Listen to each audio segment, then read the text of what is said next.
Për famshmërinë dhe madhërinë e këtyre ditëve, pejgamberi Allahut na tregon me një hadith që transmeton Ibn Abbas, i cili thot: s'ka vepër që krijet gjatë këtyre ditëve më e dashur tek Allahu Azza wa Jall se sa veprat që krijen gjatë këtyre 10 ditëve. Të pranishmit kur e ndëgjun pejgamberin Allahut se sa shumë fishohet shpërblimi në dhe krirjen e veprave gjatë këtyre ditëve, pyetën pejgamberin Allahut se veprat të cilat krijen në vendin e njeriu ku qëndron, a mund të krahasohen me një lloj ibadeti më madhështor, më të vështirë, më sakrifikues në Islam? Ndëgjoni çfarë tha pejgamberi Allahut.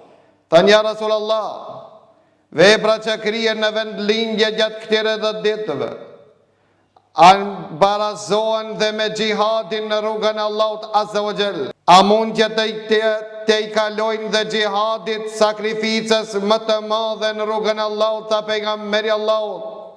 Vepra që krijen gjatë këtyre 10 ditëve ja të i kalojnë dhe xhihadit.